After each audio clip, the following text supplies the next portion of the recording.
first time we went to China was in 1993. And on that trip, we had the most extraordinary, unbelievable, hair-raising, death-defying plane trip ever. Ever. It started like this. First, we flew from Los Angeles to Taiwan, and we stayed in Taiwan for about a week. At that time in Taiwan, almost no one spoke English. We knew some people there. This is how we were able to get around. But other than that, there was a lot of, 我说了不好. But other than that, we were out. And then we flew to Hong Kong, and in Hong Kong we set up this wild trip that we were planning on going to China. We eventually flew from Hong Kong to Beijing, and from Beijing to Xi'an, and from Xi'an to Chengdu, and from Chengdu to Lhasa, which is in Tibet, which is a whole completely different story. And then we flew to Guilin, and then back to Hong Kong, and then ultimately we flew home from there. When we got to Hong Kong and we set this trip up, we decided that what we would do is try and do all of these flights because China's a really big country like the United States. Back in 1993, most people traveled around, believe it or not, on bicycles. So there was no way to ride a bike all the way across China, and the bus system, even to some extent the train system, was mostly set up for Chinese. It was been very difficult to move around as a foreigner at that point using that type of transportation. But it was a fascinating time to be there because the country was a very different country than it is today.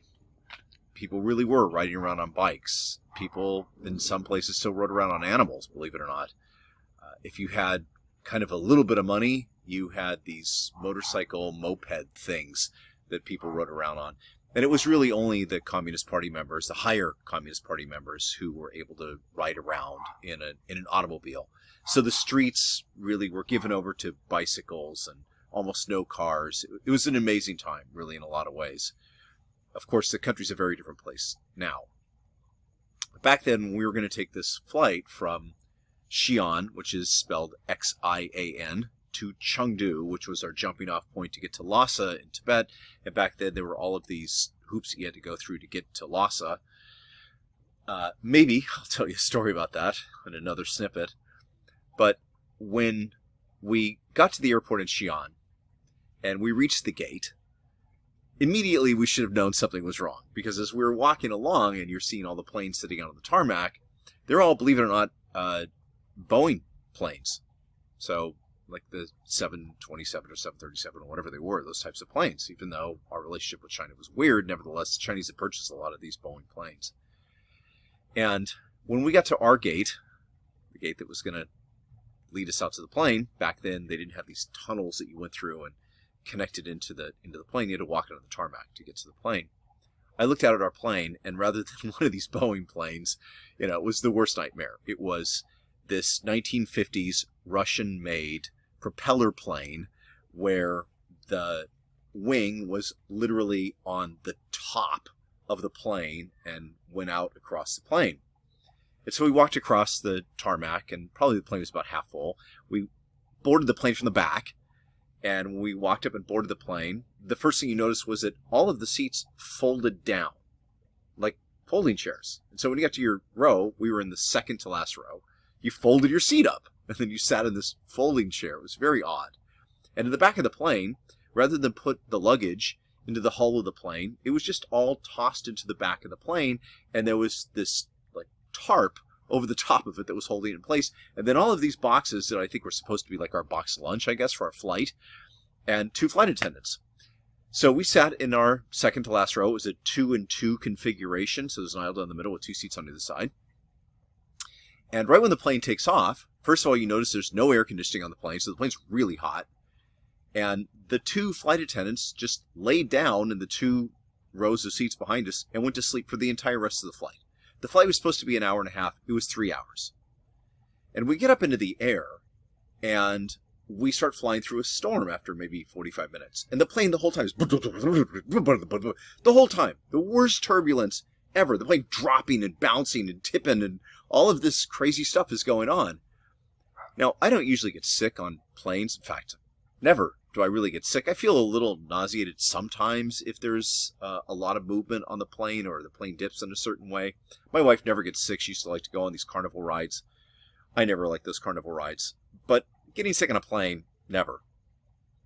But in front of us, of course, on the seat back, there were these barf bags, right? That's what they are. And as the plane's bouncing around probably an hour into this flight, I start hearing from the front of the plane the sound. And of course the sound is people vomiting. Now it's bad enough to hear it, but then slowly the smell of the vomit is migrating back in the plane as the plane is just bouncing all over the place.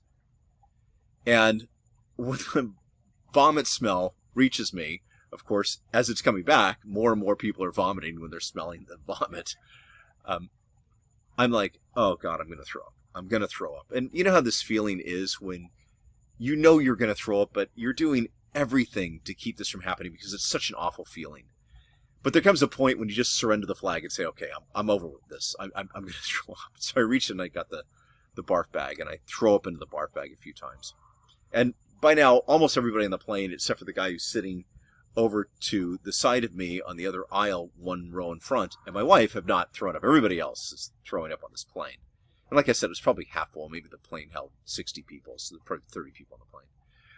And at some point as we're going along, the door to the cockpit opens. Now I'm looking straight down the aisle, and the door to the cockpit opens, and the pilot steps out. And there was one pilot. There were no co-pilots. There was one pilot. That was it.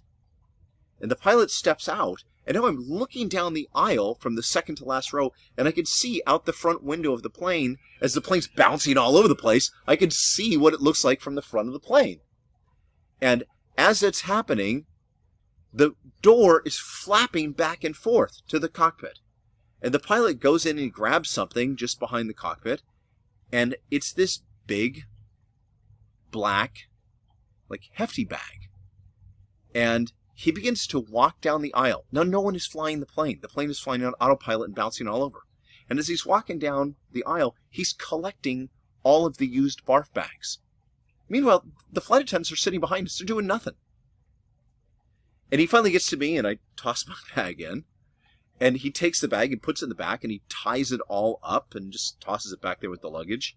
Eventually, I got up and went to the bathroom, and the bathroom looked like somebody had taken a baseball bat to it and just beaten the heck out of this bathroom. There was no toilet seat. Everything was just all smashed up and barely worked. And as the plane is coming down and getting closer to Chengdu, he keeps popping out of the bottom of the clouds and then bouncing back up into them.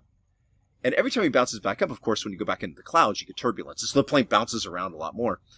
And eventually, as he's coming down, he gets out of the clouds, and this man who had not thrown up, who was next to me, starts looking up at the ceiling of the plane, and I notice that all of this condensation starts to come out. So the air conditioning system had started to work now.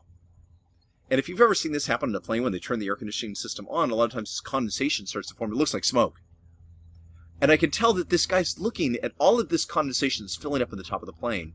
And he's looking at that, and he's kind of white-knuckling it as he had been the whole flight, but looking up there, and I'm sure I know what's going on, which is he's thinking, is the plane now on fire? Are we going to die of smoke inhalation, or the plane's going to crash now that we've gone through this whole harrowing thing? And at some point, he looks over at me, and he starts laughing in this high-pitched laugh, like, okay, we're going to die together now. After all of that, we're still going to die. And of course, the plane landed, and we all got off the plane, and everything ended up being fine. The moral of the story is, be careful that you do not book 1950s propeller Russian planes when you're in China.